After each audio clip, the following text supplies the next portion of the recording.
Okay, the first team can present, so team 37.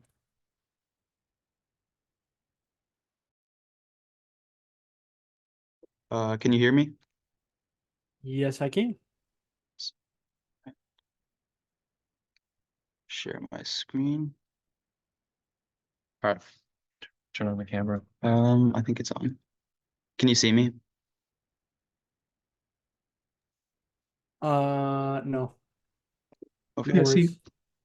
Your camera's on. It's just black. Don't worry. Just go. Okay. Get going. Okay. No worries. Got it. All right. So this is Team 37, Stack Overflow Survivors with our product Street Sight. So first off, we'll discuss the problem. Our challenge that we decided to go with was Honda's Innovative Mobility through Human AI Collaboration Challenge. And Honda posed the question, how can we challenge traditional mobility paradigms and envision a future where AI enhances mobility and empowers users? So we asked, how can we use AI to assist the visually impaired? In 2015, 36 million people were blind and 217 million people were either moderately or severely visually impaired. By 2020, this number had grown by 85 million, and it is estimated by 2050 these numbers will only double. Despite this, only 7% of blind people are taught Braille, and only about 2% of visually impaired work with guide dogs. Because of this, our team was motivated to build a tool that assists the visually impaired in both navigation and mobility. So for our solution, we decided to design Street Sight. So this product would enable the visually impaired to read street signs. It would use a camera to capture an image of some street sign and play an audio recording to the user, stating the sign wording through either a speaker or an earpiece. Now, at the moment, it just does street signs, but in the future, we would improve it to process more than just street signs, so it could provide overall better awareness of a person's surroundings. Currently on screen is a mock-up for a glasses type implementation of the system, where the camera would be next to the lenses and the earpiece would be on the end of the frames. But this could also be applied to any other different types of implementations, such as like attaching to a hat, for example. And for the purpose of this Makeathon, this was the design that we ended up finalizing. So we have an Arduino, which is controlling a camera, which is looking for a street sign. Once we take a photo, the photo will be uploaded to a computer, which is sitting there waiting until such a photo arrives. Once it gets it, it will pass it through a series of AI models that check that it's a street sign, will pull the text off of it, will turn that text into a WAV file, and then that WAV file will be played automatically for the user. And to show you what that looks like, here's our demo. Can you hear the audio? No. Okay, I'm gonna reshare real quick. I know it went wrong. 2, 1. All right, Sorry, rewind. here we go. Okay, step Can you 1 hear now? is Yep. to Yep. start the program here. So image processing.py. Now it's gonna wait for us to get it an image. So Nathan here is gonna go ahead and take a picture of this sign. I tell the camera to. So I'm gonna go ahead and do that now in 3, 2, 1. All right, so now we have that. Now the program should be trying to read the text here on the image. And once the AI model is done with that, it should blurt out the text to us. And it should also make a new file. It's going to show up right here. Road work ahead. There it is. Here it is again. Road work ahead. All right.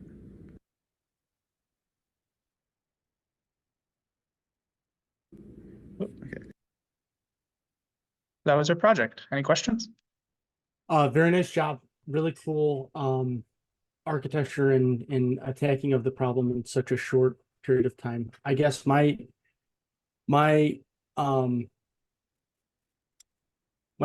simple question is, do you think there's I know you said glasses was the current sort of wrapper of it. Did you have any ideas of how to, like, what other possible things you could do it? Because that when you said it that way, I was wondering if you had ideas or that was just like for future thought. So it's kind of like trying to imagine it as a commercial product. So glasses was just one of the first things we thought, as it's easiest to explain to someone that the camera is looking in the same direction their face is pointing. We also thought about having it be something that could like sit on the brim of a hat, or we could have some sort of band. Theoretically, since it's just a camera, it could be attached to any number of things. So you could have something on the end of like a walking cane, and so they could hold it up in front of them, or it could be on a watch, or you could kind of do anything that has camera functionality. Awesome. Again, really good job. If possible, could you share the presentation deck and your demo video in the Honda channel for me? Yeah. Yeah, I'll go ahead and do that as soon as we're done. Is there anything else? Nope, that's it. Awesome. All right. Thank you. Great job. Do any other teams have question for Team 37?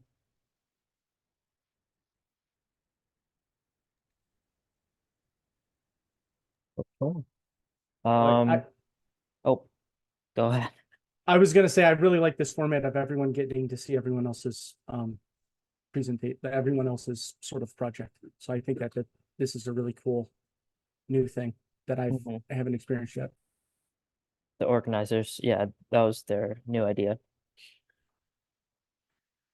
I had a question for you guys.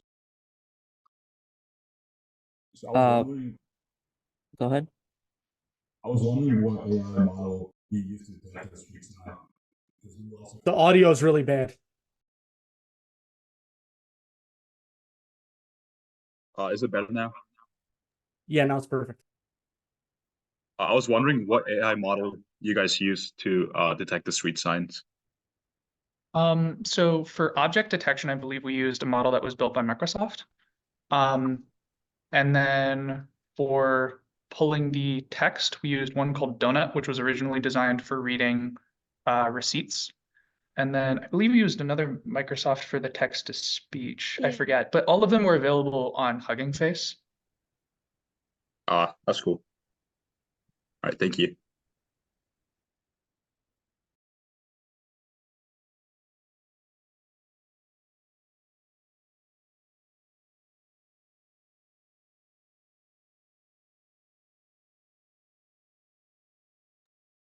We have like a minute left for questions if anyone else had final questions or thoughts.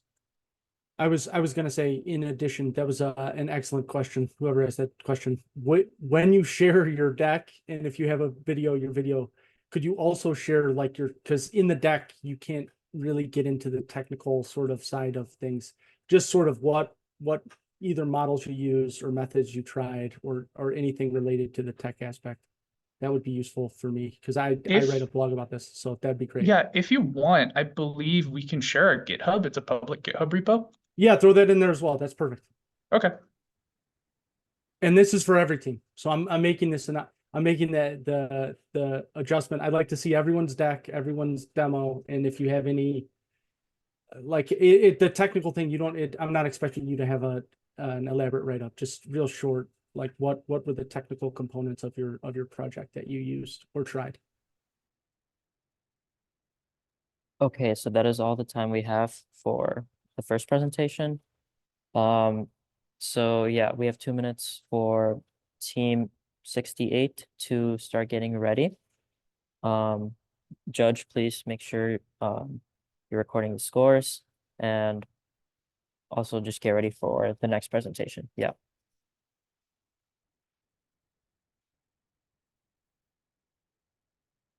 Okay. I'll start the timer when everyone says they are ready.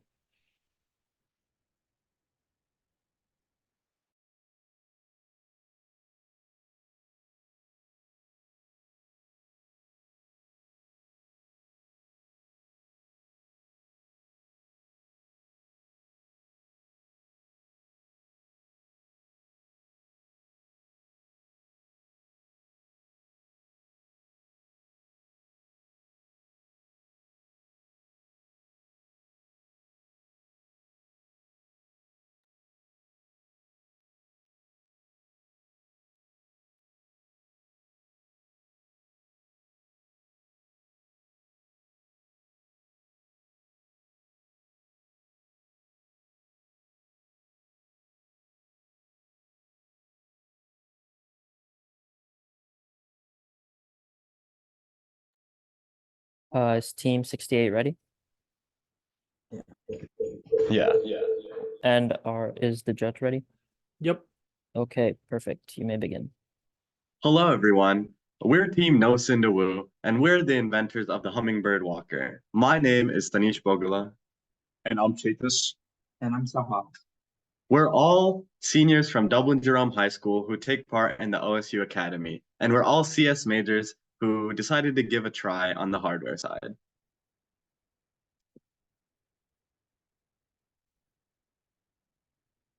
So the problem we decided to tackle today is that 95% of the visually impaired collide with obstacles every year. And we actually all work at a senior facility where we see this problem really prevalent. So we wanted to tackle that issue. 15% of them also face some level of injury. And there's 12 million Americans over the age of 40 who are visually impaired. So it's an aging population too. And we want to specifically help those people. And our objectives today was to create an inexpensive solution to help the visually impaired avoid obstacles. And we also wanted to make the design user-friendly to allow users to easily operate and easily detect obstacles and also identify objects in the surroundings. So here's our demo video.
And now moving on to the hardware side, we had 6 main components. The first is the Arduino Uno, and this acts as the brain of the computer, and it syncs all of the motors and sensors that we have.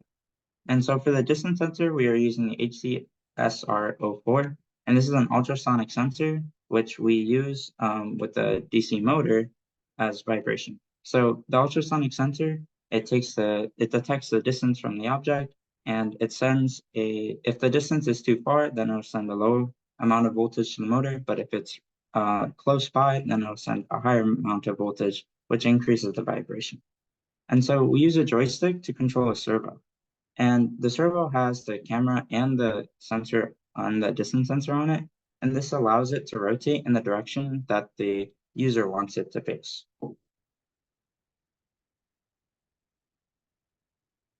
So there are a few existing smart walkers, but they cost over $2,000, whereas our solution is made up of parts that are worth less than $150. And this walker can help the mobility impaired, visually impaired, and hard of hearing with an easy to use design, because we have the Morse code feature for those who also cannot hear as well. And we also have the speaker version that translates the name of the object that's visible. So we have a couple of future steps that we want to take. So we want to integrate everything onto one Raspberry Pi that connects to a separate server to process the AI requests in order to make sure the process is very fast as you move around. We also want to communicate with autonomous vehicles in pedestrian crossings to make sure that there's less pedestrian accidents. And we also want to connect the audio to some hearing aids or things like that to reduce disturbance and fit everything into a small, aesthetically pleasing unit. Okay, and so for the user experience, we're currently using a joystick to rotate the camera and distance sensor module, and the device communicates with the user by using haptic feedback from the motor and audio feedback from the computer. Thank you. And we're happy to answer any questions you may have on our project. I can go first. Again, very nice job. Both of these projects thus far are very strong. It's super interesting to me how much work teams can get done in a single day. It's very impressive. So, my question was about the haptic feedback. So is that on the walker, or is there some like wearable that is going to be connected to that as well? Yeah, so the haptic feedback is based off of a vibration motor, which is attached to the walker. I don't know if you could hear the audio of the video, but you could hear like the vibration motor, like the intensity increasing as you get closer and decreasing as you get farther away. Yeah, so it's like on the side over there. I don't know if you can see the cursor, but it's right there. Yeah. No, I can. Very cool. And we're planning to put that more into the handles, and that would like make it much easier for the person to detect if it's like vibrating. Yeah.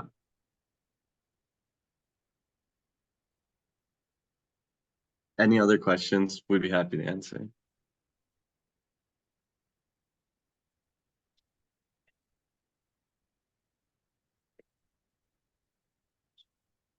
If no one else has any questions, I have one more question. So hypothetically speaking, do you think there's any type of data, you said you all work at a retirement facility. Do you think there's any data that you could collect that could down the line be used to make some type of adjustments to either like the routes or the like setup of the location? I'm trying to think of like a data intelligence angle to you now putting a computer on a walker and then collecting their mobility data. Yeah, for sure. So, now that we have like this microcontroller on the walker, you can track different paths. For example, if a senior individual who might have dementia wants to go to their room, they might forget, right? Sometimes they end up going to the kitchen or some other places. Like I've seen this myself. You could have this haptic feedback correspond to when they're going off path. So they might not know like what's going on, but they'll at least like get this haptic feedback saying, okay, maybe this is not the right way, and then remember where they're actually going. So location data throughout the building could be recorded for this. And a lot of walkers use wheels, and so we were thinking of an idea to add an encoder on the wheel that would track the position of each wheel and increase the accuracy of like the route of like the pathway. Very cool.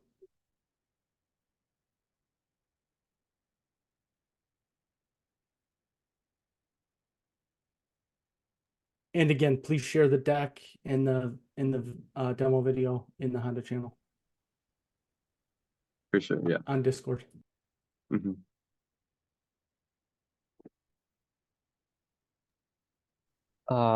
Okay, so that will be all the time we have for this presentation. Thank you guys so much. Yeah, so the next team will have just a couple minutes to get ready. Make sure, just let me know when you guys are ready too. And Judge, also just let me know when you're also ready for the next team, so I can start this timer. Okay, we all ready? I'm ready. Awesome. Can you see the screen and everything? Yes, sir. Awesome. Let's get started. All right. We're Team Banana Bread, and our project was using a computer vision model to help detect blind spots and handle that accordingly for automated vehicles. Okay, so one aspect of self-driving cars that we normally see today is they don't normally pay too much attention to blind spots or potential hazards coming up in the road. For example, for blind spot, we mean something that a hazard could jump out of, like a kid crossing the street or a car turning out of a blind corner. So we wanted to create a cheap, affordable solution to assess these hazards and to help the driver safely navigate them. In order to do this, we created two different ways for us to get some videos that we could test on. We created a little car that we'll demonstrate in a moment. And then we also went and drove around and got some real world video to see how our algorithm and models do on the real world. The machine learning model that we use is an open source, or not open source, it's a publicly available machine learning model that does depth of images. And then we do a large amount of post-processing on that to determine what in that depth image is a possible area where a hazard could come out of, and to determine how close that hazard is to the person, to the camera. So now moving on, when we say a blind spot, I want to elaborate as something that is somewhat large that can come out of a corner and kind of walk into your field of vision here. So we're looking for objects that are big and that can move fast and are coming from a corner that is close to you.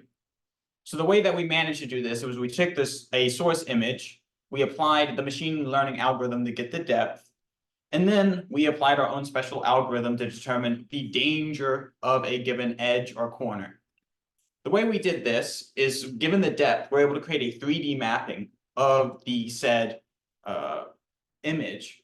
And then we try and figure out how big of a block that we could fit into a given gap. And based on that, we can assign it a given danger rating. With that, we can combine the danger rating and how close that gap is to the current vehicle to determine whether or not the vehicle, say, should slow down or be more cautious. So now we're gonna show the live All right. demo. So we have a live demo set up. We have our little, we call it the data bus on the ground. You should tilt the camera down. And it's kind of awkward, but if you check the Zoom video, you should be able to see it. And as I drive forward, you'll be able to see top left is the normal raw image, top right is the depth, bottom left is all the hazardous areas it sees, and the bottom right will show us if any of these hazards are close. So I'm going to drive forward. And you'll notice that it'll slow down as it approaches this corner, Slows down. and then speeds back up, and then as it approaches the second corner, it'll slow down again.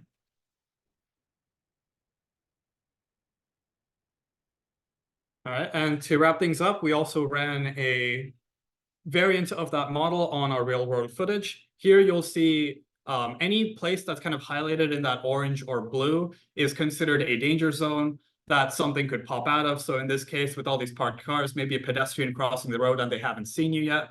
And this kind of highlights all those areas in that footage as well. Awesome. So that's our presentation. Does anyone have any questions for us? Okay, so I have a question, which is before you started, I thought of blind spot meaning one thing. So like when you're driving, it's sort of what you can't see sort of behind you, perpendicular to you, like changing lanes. But then as you gave this presentation of your project, there's this second sort of concept that you're calling a blind spot. I don't know what the right conception of it is, but it's very, very cool. This is a very technologically wowing visualizations of the recreation of the sort of 3D modeling of reality, which is very cool. So what led you to call it a blind spot? If that's my rambling question.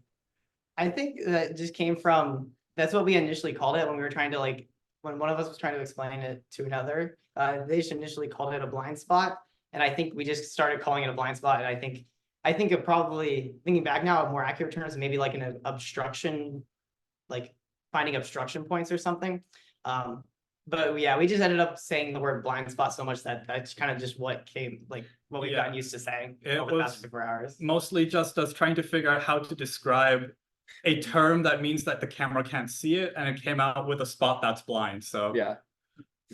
Blind spot. No, I 100% get it. And again, you're dealing in the same sort of space. All of the stuff that we work on, there are words that have like a loaded 50 to 100 year history that become hard to like overcome what the traditional meaning is to explain the new thing that you're trying to create. But no, this is, again, just piggybacking on what I've said before. All three of the projects have been very, very strong. This one is very cool.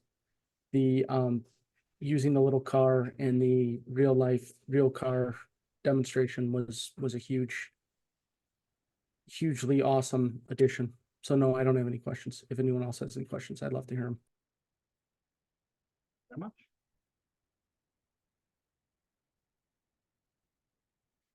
Awesome. Well, if no one has any questions, we'll back it up. Thank you guys so much. Good luck on your presentations.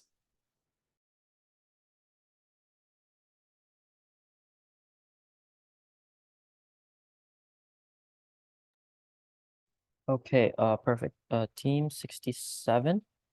You guys have just a couple minutes to get ready and let me know when you are. And also same goes for Judge.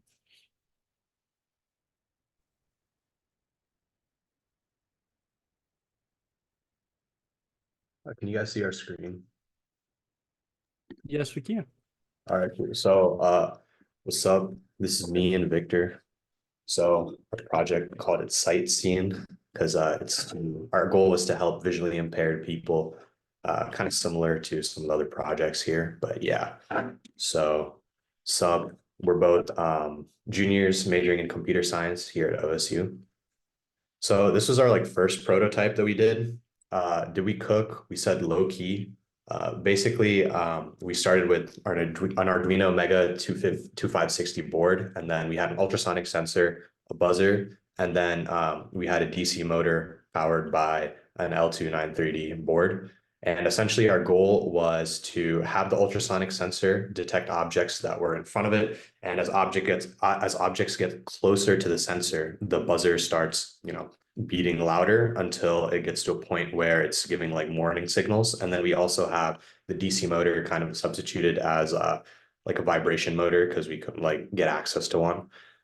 So that gives you like haptic feedback as well. So we found that in our first prototype that the DC motor was kind of interfering with the range of the ultrasonic sensor. We kind of went from getting about 120 centimeters or 100 centimeters of range to just like 50 or 60. So we decided to swap the DC motor with a servo motor to kind of replicate the haptic feedback by oscillating the servo motor more and more as objects gets closer to the ultrasonic sensor.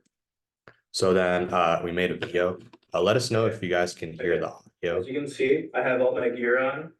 Yep, I can hear it. I have our servo here, it vibrates when I'm within 3 meters of anything, so it's currently vibrating, but when I'm gonna make this corner turn, it'll stop vibrating. All right, and you can see the camera on here, it's telling me what it can see right now, and also this will beep if I'm around like a foot away from something, or like a foot and a half. Yeah, so you can see it's not vibrating. So you can see servo's not vibrating, but now that you're, If I'm gonna head into this wall, and then it starts beeping, it gets up right there. as you can see, as I stand in front of it, detects that it's a person with the camera. I want to go towards like a wall or the TV.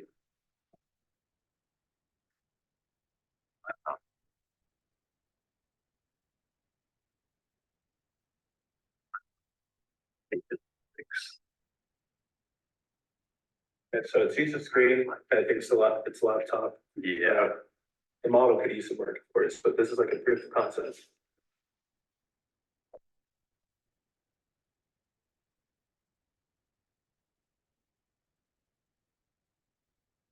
Obviously, we could make it much more wearable than this, but Couldn't get the Raspberry Pi. Yeah. Yay. Right, so that was our video. So this is like a closer look at what we did. So compared to our second prototype, basically we added a camera module and then we used YOLO V5 and OpenCV for the object detection and then to also do the text to speech to kind of say what the camera is looking at. We couldn't get access to a Raspberry Pi from the actual like area where they were giving out parts. So our initial plan was to use a Raspberry Pi. So, it'd be much more compact and then we could just have everything connected to the Pi and the Pi can do some of the processing as well. But that was kind of unfortunate that we couldn't do that. And, final product version of this, we would obviously have like a smaller board, be able to fit everything into, a small compact case. And the idea is that the user would wear it like on their like chest or strap somewhere in front of their body. So as they're turning or as objects are approaching them, they can, detect that and get that like feedback. So in terms of like innovation, hasn't really, like, if you look at the current market, like right now for devices like this, there's a lot of tools that make use of an ultrasonic sensor, but we haven't really seen people kind of incorporate this with object detection or any form of, like informing like what's actually like in front of them. It's more like, oh, there's something in front of you, watch out, versus like what's actually like in front of me. Like, is it a person? Is it a wall? Like, what's going on? So we kind of wanted to improve on that and go in that direction. So for social impact at scale, we said it changes the lives of visually impaired globally, because a device like this would be borderless. There's really no limit to who could use this, and it boosts the independence and accessibility for people who are visually impaired, right? So instead of having to rely on like a service dog or a person, right, they can use this device. Because if we really think about like tools that are there to help blind people navigate the world, I mean, they're canes, but that was invented like centuries ago. And it's kind of crazy that we still don't have a device that's kind of like the next step from a cane, right? Something that's going to like really push the border and boundary here. So for the wow factor, we said it's functional. Our idea is easily extendable. It's easy to add, more parts. Like if you want to add a photoresistor sensor to kind of see like how bright it is and see like, what the environment that you're like is in, whether like, the room has the lights off or something like that. It's easily scalable because these parts are accessible. They're easy to get a hold of, and it's easy to actually like, kind of like combine everything together. There's no parts that are super difficult to get or, that are super hard to obtain. There's a large market. There's a lot of people who would need a device like this. So there's just like a lot of potential. Hey And guys, yeah. just to cut you off, we're like cutting into question Q&A time. So if you guys have like one more final thing to say, go ahead so we can keep moving with the question and answers. Yeah, for sure. Yeah, we just had a question for you guys before, we went to questions. Is Victor's fit hard? We said yes because we made it, but yeah. So we're ready for questions. Really Yes. nice, really nice job. And this last picture actually brings up my point. So my question is, do you envision this as like a device isolated from clothing, or do you view it as like wearable clothes? Because as you were giving your presentation, I was thinking like, not only would this help visually impaired people, but people who exercise and sort of want to be out and about in the world, there has to be some way of incorporating technology. And I was just like this vision right here.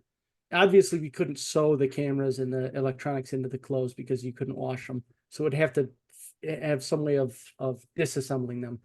But do you view, so my question is, do you view this more as a isolated device or as more of a like clothing tech type of thing? Yeah, I would view it more as a like isolated device. Like there are many backpacks that have like battery packs attached to them, and so we would need something to power the camera, of course. And so we would probably put it like as an isolated device that could plug into like backpacks that have like the USB plugs in them, or something like a little like clip pin that could have the camera on it, or that we could combine the like camera and the ultrasonic sensor together. But yeah. But I think and that's like the idea that you like propose is definitely a very interesting route that's there to like consider, right? If we can come up with like some type of rig, right? Like either like a button or something that can like easily clip on clothes and can be disassembled, like you said. If we can shrink the entire module, which would, be possible by using a Pi and having a case and everything, having some like buttons or something like, some Velcro on the back of it that could attach to clothes and stuff easily, then it's like, when it's time to wash the clothes, you can just remove like the unit, wash your clothes, but then you can still have that like process of being it, like having a wearable like technology shirt sort of thing. Very cool. Okay. Sorry to cut you guys off. But yeah, this is all the time we have allotted for this presentation. So with the next team, team 85, start to get ready. I'll start the timer again shortly. And yeah, just let me know when you guys are ready. Ryan was clearing.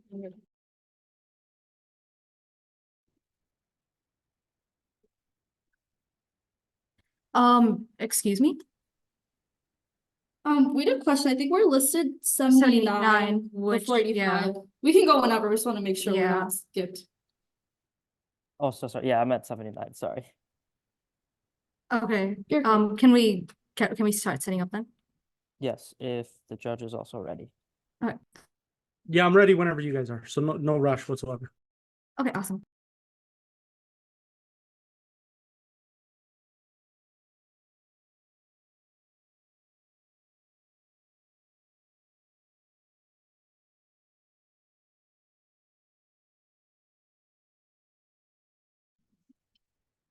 Can you guys hear us? Yes. Awesome, okay. Hello, we're Team 79, and our presentation is an AI detection of drowsy driving.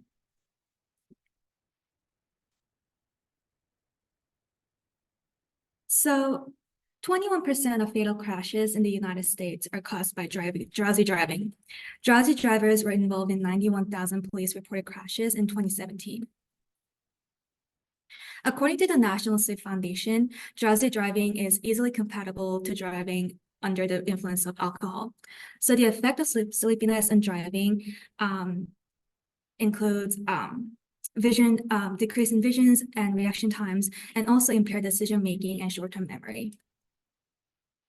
All right, so the goal of our project was to create a way to alert the driver if they're not awake enough to drive safely. So in order to do this, we created a machine learning model that takes driver sleep data and the corresponding driving behavior so it can predict how well the driver is going to drive at these various sleep levels. So we just want to discourage the driver from getting behind the wheel if it predicts that they're going to drive poorly based on their previous night's sleep. And we also wanted to create a device that helps people drive more safely when they're operating a vehicle on limited sleep. So the data that we used was Fitbit data, specifically the sleep data provided by that. And then we also use driving score. So insurance companies often attach devices in their customers' cars. This is so they can calculate like how good of a driver they are. And that's essentially what these driving scores are. So we used we found some sample data for the sleep from a Fitbit that we used from the internet. And then we also used Tesla's safety scores. So basically what it does, Tesla's they keep track of like how much their like drivers are aggressively turning, if they're like using unsafe following distances, and if they're ever in a situation where like the forced autopilot has to like take over. So it basically it makes a like weighted product in order to calculate a safety score, which is essentially evaluating how well the driver's driving. And we input the safety score with its corresponding sleep data from the driver into the machine learning model in order to train it. So we aim to utilize Flask as a way to bridge Python, HTML, and CSS. So on our main HTML website, the user has the option to enter how many hours of sleep they got. And on the result page, it'll display the number of hours and safety score. So if the score is above 80, it will be considered as safe driving, and the box will turn into red. And if it's between 73 and 80, it'll be considered as cautionary driving, and the box will turn yellow. And if it's below 73, it will be considered as a do not drive section, and the box will turn into red. So we tried to integrate Flask into HTML and CSS, and we were working on the website and we were working on the data using this, but unfortunately we ran out of time to implement it. But I do have a demo of the machine learning model that we used that took in sleep data for 3 people and tried to predict the outcome for the driving score. So this is for 8 hours on 3 people. So that gave 80. That gave 77, and that gave 80. So it's within the range of 77 and 80. And now I'm going to input 3 hours. And then run all of them. And then the range for them should be between 69 and 72. So within this, we could see that there's like a variation in safety scores between different sleep levels. And it's technically really great. It's greater in person 1 and person 2. And I'm going to go back to the slideshow. All right, so another thing that can occur is microsleeping. So basically what happens is the driver falls asleep for a period of several seconds. During this time, their eyes may be open, but their brain is not processing any information, and sometimes they don't even notice this is occurring. So during this time, both their heart rate will drop and their grip on the steering wheel will also decrease. So in order to detect when this happens, we wanted to use a pressure sensing device on the steering wheel. So what we used to model this was an Arduino, a force sensitive resistor, and a buzzer, which is there to awaken the driver when this happens. So this is the device we used. So you can see as the user loosens their grip, their touch on the sensor, it's essentially detecting a drop in the grip strength of the motor, and it's going to cause the little lever on the right to buzz. So that's supposed to be there to kind of wake up the driver. That's supposed to like produce a kind of like haptic thing for the driver. In an ideal situation would be like touching their wrist or something so that it would awaken them. Yep, that's it. Thank you.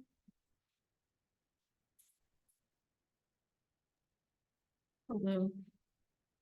No, again, very nice job. Thank you. Please share the deck and the demos in the Honda channel. My question is mostly like a ranking of, do you think what do you think, like I understand you only have a day, so there's no way to do like experimental studies, but do you think if you set up an experimental study, do you think the number of hours you slept the night before or your historical driving like skill would be a more robust indicator for whether or not you would fall asleep at the wheel, I guess? Yeah, that's a good question. So in our data, we had data for 3 different people, and in the first one we had more of like a variation in the driving score based on the sleep data that was input, and that was then like the second person machine learning model, and that was kind of to also that kind of also like brings up the point that like some people are able to drive to have like a better like score even though their like sleep levels are fluctuating more. I'm not sure which one would have a greater impact. I feel like the sleep would have a greater impact because it does like very much like it changes like your cognitive like ability. So I feel like if I did an experiment like that, I feel like that would be the finding that I would have. But there are also other factors that play into this. Sleep isn't the only thing that would play into like your performance when you're driving. One thing that we wanted to consider in our research, but we weren't completely able to because of the data sets that we had access to, was we wanted to do it against like the quality of sleep. But in trying to find a data set for multiple people, we were not finding multiple data sets that included the REM sleep. We were only getting like the time that they slept, that they were asleep for. And then other factors would also be like how, like, I guess like over the past couple of days, how they've slept, that could also have an impact on it. Makes sense. Are there any more questions from anyone else?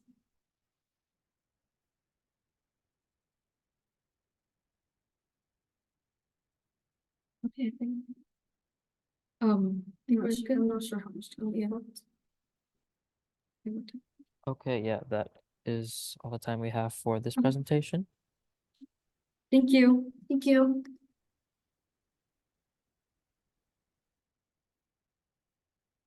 So yeah, team 85 has a couple minutes to just get ready.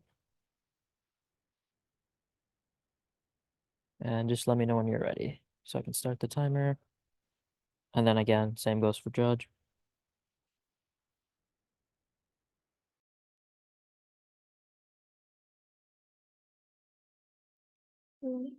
I'm ready whenever you all are. Okay, yeah, we're ready. So this is our MakeOHI 2024 Honda Challenge, and we're Team 85, Make Magic. I'm Varsha. I'm Tristy. I'm Tharuni. And I'm Disha. So our product is Park Assistant, which is a system that utilizes ultrasonic sensors and cameras to detect the presence of vehicles as they're approaching a parking space. And then by analyzing and mapping the data from the sensors and an AI software, it determines whether there's a vacant vacant spot or if the parking is occupied. And then once it determines that, it guides them to the nearest empty parking space. So here we have a model parking lot and we have our 2027 Honda Saloon. And you can notice that it has range sensors attached to the left and right of it. Currently, it says that, as you can see, like the left is available and right is available, and it detects that whatever the parking space is. And if there's a car, it says available. And if there's a car, it says occupied, and otherwise it says available. And we had to partake in problem solving as our Arduino Nano could not power the LCD I2C. So we had to power with Arduino Mega and use the normal 1602 LCD so that our product can work efficiently. So this was a glimpse of our AI simplified hardware system showcasing to our plan and expanding its implementation. So this demo exemplifies the AI recognition through the YOLO V5 model, which is a open source software. And as it detects the cars moving in our simulated parking lot, which collects the data into a spreadsheet based on its X and Y coordinates.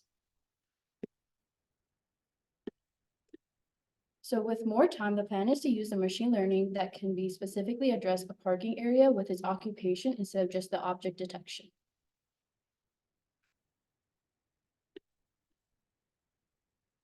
So this video demonstrates how Park Assist can be used in previously unmapped parking lots, meaning it has no locational boundary like other parking assistant applications. As more cars use the parking lot, our AI image detection will store and map the parking lot, creating a cohesive map of the parking space. Using our map sensors and the GPS locations of cars, we will be able to give drivers a picture of the whole parking lot and guide them to the nearest empty spot.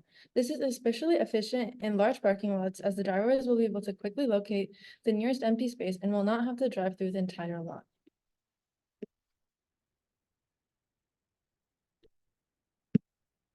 Our product is important because it will save drivers an average of 17 hours per year looking for parking. It will also help clear up to 30% of urban traffic congestion that is caused by drivers searching for parking. Economically, it will help save drivers up to $2,000 per year in wasted time and fuel, and environmentally, it will help reduce greenhouse gas emissions and air pollution. So our target audience is, first, we want to target healthcare professionals because we want to ensure timely access to parking so they can facilitate efficient patient care. And then we also want to target students and professors to enhance campus mobility. And then looking at locations like malls, movie theaters, and tourist attractions to enable seamless exploration and enhance the satisfaction of the individuals. So Park Assist further can be an asset to Honda. Its new launch with its innovative zero EVs as they power dreams through customer satisfaction, safety, and in traffic convenience. So how are we different from the already existing platforms that sort of do a similar thing? So as you can see, Parkade, Parkable, Parkade, and Metropolis are similar platforms that also help with parking, but they don't have all three of the features that we mainly target, which is motion sensor, navigation integration, and real-time availability, while Park Assist does.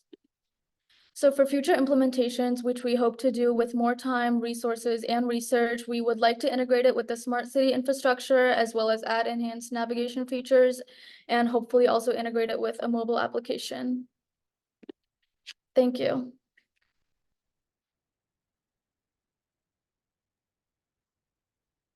Oh, very cool project. Very, very nice job. My question was, when you talking about the computer vision and the parking lots, so is the idea that you would theoretically, like, let's say a hospital, so on Ohio State campus, you'd put the cameras up in the hospital parking lot and then track, was that, what, can you walk me through what part, or was I misunderstanding that part of the So the sensors are supposed to sit on the car on the outsides, whereas the LCD is supposed to sit inside the car. So instead of having detectors like all over parking lots, it's supposed to be in your car so that if you go into any parking lot, you could utilize it and create that map. So as more users use it, more maps are created in our data sets.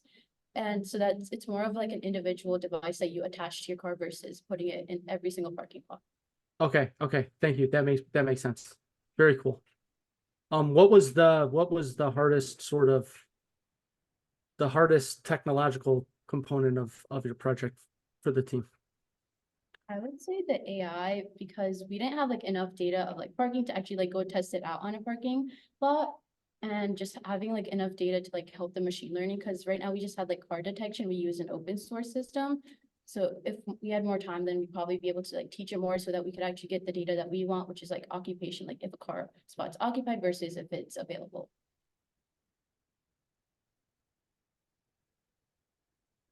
Very cool. Any other questions?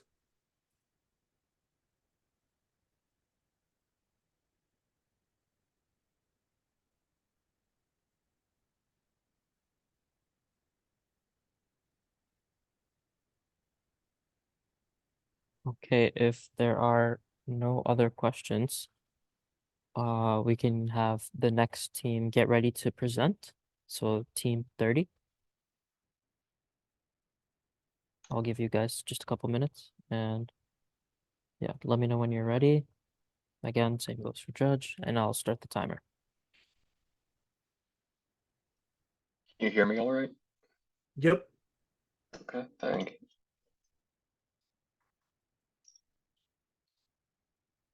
And can everyone see the presentation good? Yep. Okay, I think we're ready to go then. All right, so my name's Kyle, and our group consists of me, Derek, Goggin, and Quill, and we're tackling the Honda Innovation Challenge. So this is obviously the challenge question, and our approach to an issue is that there exists many GPS applications that don't provide necessary adjustments to those with mobile setbacks. So we want to be able to assist individuals with all types of mobility to be able to go from one location to the next with ease. We were able to incorporate different displays of direction to the user to enable individuals with impairments in visibility and or hearing. And this was done by using AI to create a graph of location, which then determines optimal paths and provides the best path to the user based on their mobile setbacks. Yeah, so for the AI integration, our ideas was for like the future that if we were to integrate the AI, that the AI would dynamically create the graphs and places such as using like the machine learning models, such as like a reinforcement learning algorithm. And it would create a graph which can be used by a program to determine the best possible path between two locations. And there would also be like user feedback that would be implemented to further refine the model. And the AI system would continuously update the environmental map, like adjusting the path suggestions, remain accurate, and the graphs would either be based off of provided maps, locations, or like pictures of the location. And our future ideas would include incorporating like AR into like Apple Vision Pro.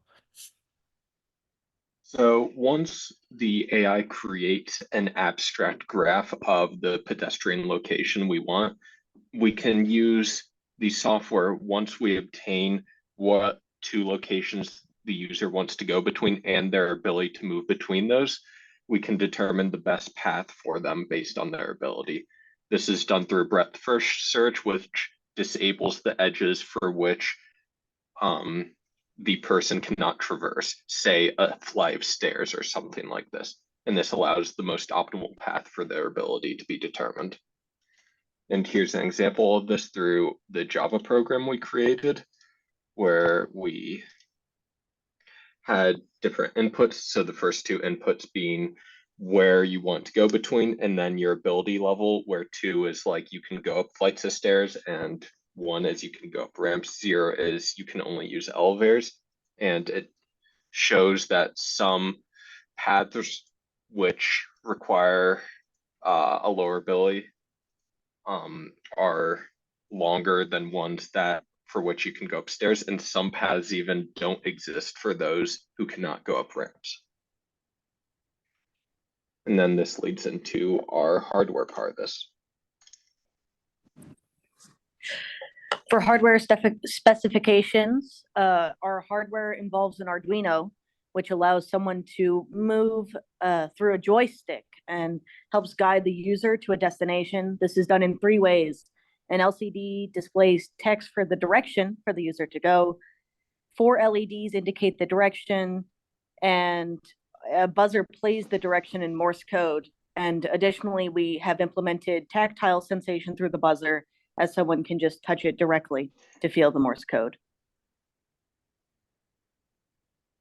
Here's an example video of our code working.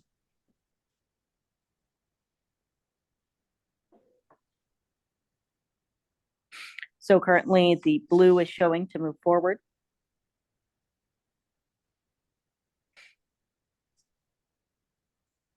Two other LEDs move to show which direction we need to get within the range of our specs.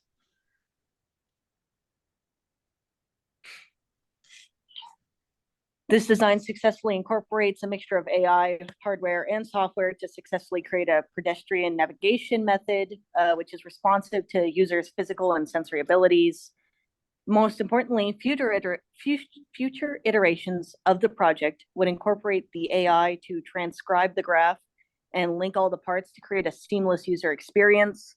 The size of the user interface could also be significantly decreased, and a faster algorithm other than breadth first search could be implemented dependent on the graph being analyzed.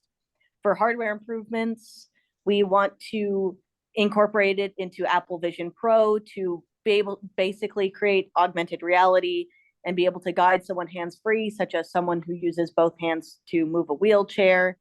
And we also want to add more ways to sense the output from our Arduino setup. And that's the presentation. Thank you very much. If you have any questions, please let us know. So I have the same question that I asked before. This has a lot of different moving parts. Which part was the hardest technological part for the team to work on in such a short amount of time? I think it can be split in two ways. The graph traversal here required a very different look at how you traverse graphs and how to consider edges as merely being a possibility and not just a guarantee. And then there's also the moving part of the hardware, where we had many issues with the LCD display and the Morse code. Although we did end up getting both working, they definitely were more difficult to get a consistent output to show the user. Yeah. Particularly with the Morse code, it was a case of obviously the program pauses every time it plays the Morse code. So we set it up so it plays in intervals so that the user is still continuously updated while being able to keep on the LEDs for the entire duration of moving towards a direction.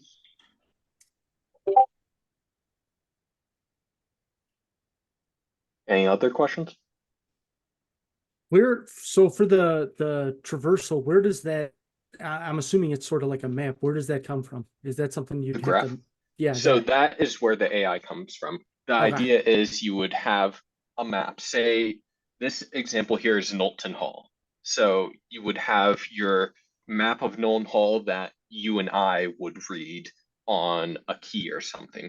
And we can send that to an AI to translate to an abstract graph that a program could read to determine pathing. We were trying to use like a gyroscope, but since we didn't have that, we used a joystick, so it would show like the X and Y. Makes sense.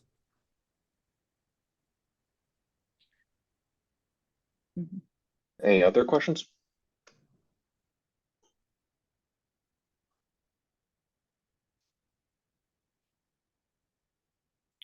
If you want, we could talk a little bit more about the way that graph works. You know, what each of the numbers mean, and what exactly the AI would be reading from it.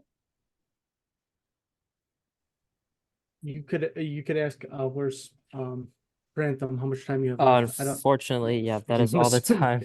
Yeah, time just All ran right. out. Sorry. Yeah. So next up, team 116. Just let me know when you guys are ready. And one last time, same goes for Judge.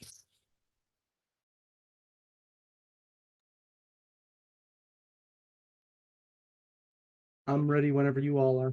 This is the last team? Yes. Okay. Oh, can you see a presentation? Yes, we can. Okay, gotcha.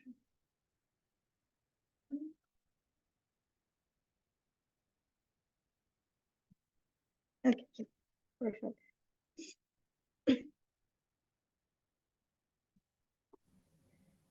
All right, so we're Team 116, and it is me, Rita Brockman, and Arnie Shaw. And so our prompts of focus come from the Honda Design Challenge, where we focus specifically on having users better perceive and interpret their environments and surroundings, as well as using some human interaction. And we are doing this through play. So for our target demographic, we chose to focus on dementia patients, more specifically Alzheimer's, because that is the most common type of dementia because it's an umbrella term. And some of the symptoms of this include memory impairments, sometimes lack of hand-eye coordination, and other cognitive disabilities. And our focus is basically to aid these patients through a simple game that we have created to improve their memory and their hand-eye coordination. And while it is kind of simple, it is a great way for them to learn step by step, and we have created a personalized learning plan through our game using AI.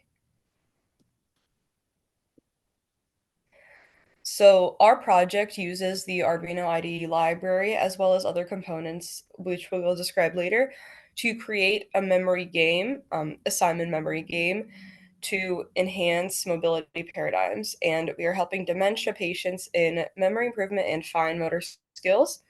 And so we have combined AI with hardware as well as software through Arduino IDE to implement our project to address the purpose of kind of challenging traditional mobility paradigms, but also create something simple for a patient so it isn't too overwhelming. It's very straightforward and easy to use, and it is very accessible because of its simplicity.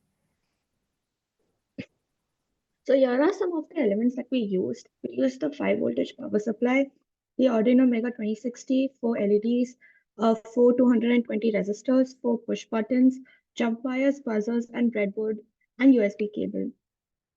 So here is a demo video.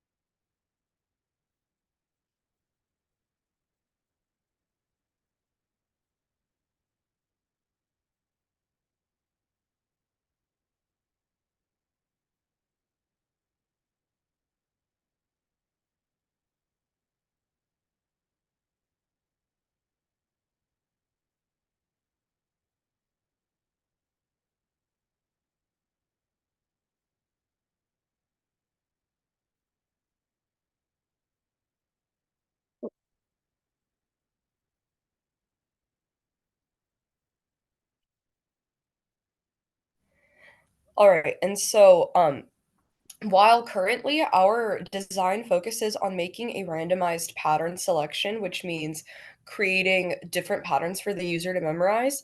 However, this isn't the most optimal way to help a patient learn. So we decided to use the reinforcement learning agent. And this basically makes decisions by interacting with the environment to achieve a goal of a patient improving their memory. So what works is basically it takes input from the user originally, and it is able to increase or decrease the speed of pattern sequences, change the number of elements to remember, or introduce new challenges gradually. And it can also include a reward system, which provides feedback to the patient based on their performance. And so it can give positive reinforcement, such as encouraging messages or virtual rewards. And it also has learning and adaptation. So over time, the agent learns from the patient's responses and adjusts the game parameters to optimize memory stimulation. And it improves their learning plan. And it's very personalized for each patient, which makes it more accessible. For the future improvements, we thought about including the battering user interface accessibility, adding a display sync, a screen, and adding the scoring for the difficulty levels. Thank you.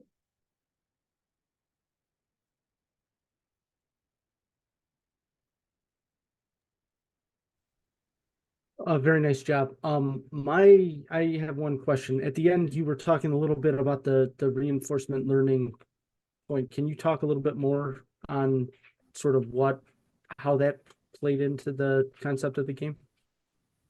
Yeah, so currently, like I mentioned earlier, it is more of a randomized approach, but with further time and resources, we would be able to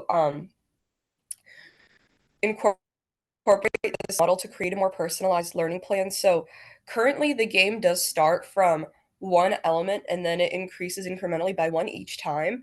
So the user has like one element to remember first, then two, then three, and so on. So with this plan, if the user is more advanced and their cognitive abilities are a little bit higher than what the game currently has, we would be able to make a more difficult plan for them. Or we could also make the sequences a little bit harder in the future. So maybe we could add maybe more lights into our sequence rather than 4. And it basically just takes the input of the user first to kind of make an algorithm to make it a more personalized learning plan. No, that makes sense. Thank you.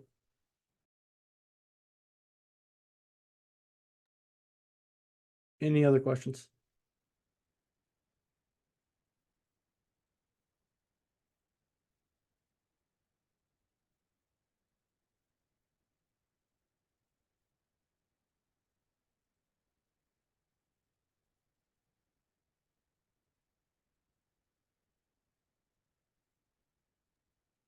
Okay, so yeah, that was the last presentation. If there are no more questions, I wanted to say just a couple of things real quick. I won't be too long. oh, Is go that ahead, okay? go ahead. Prantham? Yeah, Okay, for okay, sure. okay. So first of all, okay, thank you all for doing this challenge. I've been doing Make Ohio now. This is I think my 4th time. And this is the first time that I've ever been part of judging this, where literally every single presentation is good enough to win a prize. It just so happens that this year, 8 teams submitted very strong projects. So only half of you are going to be able to win a prize on this one. But don't take not winning a prize as a sign that your project wasn't good. Every single one of these projects, based on my previous years doing this, was good enough to win. So you all did a great job. I was blown away with what you were able to do in a single day. It's ridiculously impressive. And on that note, earlier in the conversation, I spammed to follow 99p and connect with me on LinkedIn.